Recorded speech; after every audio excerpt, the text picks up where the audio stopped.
अनंत चतुर्दशीच्या पार्श्वभूमीवर जिल्ह्यात 200 सार्वजनिक गणपती मंडळांच्या गणपतीचे विसर्जन होणार असून त्यासाठी पोलीस प्रशासन सज्ज झाले आहे। नागरिकांनी सण उत्साह साजरा करताना जबाबदारी व उत्साहपूर्वक साजरा करावा असे आवाहन जिल्हा पोलीस अधीक्षक श्रवण दत्त एस यांनी दिले आहे। अनंत चतुर्दशी निमित्त आयोजित विसर्जन मिरवणुकीत नंदुरबार जिल्ह्यात जवळपास 200 सार्वजनिक गणपती मंडळांचे विसर्जन होणार आहे। या विसर्जन मिरवणुकीत 600 होमगार्ड सोबत SRPF ची कंपनी बंदोबस्त तैनात करण्यात आली आहे। या संवेदनशील भागात सीसीटीव्ही कॅमेराद्वारे पोलिसांची नजर राहणार असून संपूर्ण मिरवणुकीत ड्रोनद्वारे पोलिसांचे लक्ष राहणार आहे। मिरवणुकीत शांततेत व सुरळीत पार पाडण्यासाठी पोलीस विभागातर्फे संपूर्ण काळजी घेण्यात आली आहे। नागरिकांनी उत्साहपूर्वक गणेश उत्सव साजरा करावा असे आवाहन जिल्हा पोलीस अधीक्षक श्रवण दत्त एस यांनी केले आहे।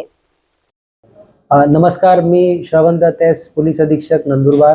उद्या अनंत चतुर्दशीचे अनुषंगाने श्री गणेश उत्सव 2024 चे पार्श्वभूमीवर एकूण जिल्ह्यामध्ये वेगवेगळे पोलीस स्टेशन अंतर्गत 200 सार्वजनिक गणपती मंडळाचा गणपतीचा विसर्जन होणार आहे। त्याकरिता आपण जिल्ह्यामध्ये एकूण 11 पोलीस निरीक्षक दर्जाचे अधिकारी, 4 DYSP दर्जाचे अधिकारी, 68 PSI आणि API, त्याचबरोबर 700 पोलीस अंमलदार व तेवढे 100 महिला अंमलदार व 600 होमगार्ड अशा पद्धतीचा आपण बंदोबस्त लावलेले आहे।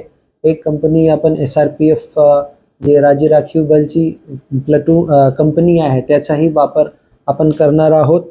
या व्यतिरिक्त जिल्हा पोलीस तर्फे जे संवेदनशील ठिकाण आहे तिथे CCTV ची व्यवस्था करण्यात आलेली आहे आणि त्यातून पूर्ण मिरवणूक व विसर्जन मार्गावर पोलिसांच्या बारकाईने लक्ष राहील। नगरपालिकेच्या मार्फतीने उजाडची व्यवस्था, बॅरिकेडिंग हे सुद्धा करण्यात आलेली आहे। पूर्ण मिरवणूकवर ड्रोनचे मार्फतीने सुद्धा एक लक्ष ठेवण्यात येईल। सर्व मिरवणूक मार्गामध्ये जे महत्त्वाचे ठिकाण आहे तिथे वॉच टावर्स आपण नेमलेले आहे। सर्व मिरवणूक शांततेने पार पडेल या पद्धतीने सर्व काळजी घेण्यात आलेली आहे। सर्व नागरिकांना माझे आवाहन आहे, आपण उद्याचा विसर्जन मिरवणूक आणि सण साजरा करताना खूप जबाबदारीने साजरा करावा। पूर्ण उल्हास आणि उत्साह सोबत आपली जबाबदारी कोणीही विसरू नये। पोलीस विभाग नंदुरबार जिल्हा पोलीस तर्फे सर्वांना आवाहन आणि आश्वासित करू इच्छितो की आम्ही सर्व सुसज्ज आहे आणि उद्याचा मिरवणूक शांततेने पार पडेल अशी अपेक्षा आहे। सर्वांना पुन्हा एकदा श्री गणेश उत्सव 2024 चे अनुषंगाने खूप शुभेच्छा। जय हिंद, जय महाराष्ट्र।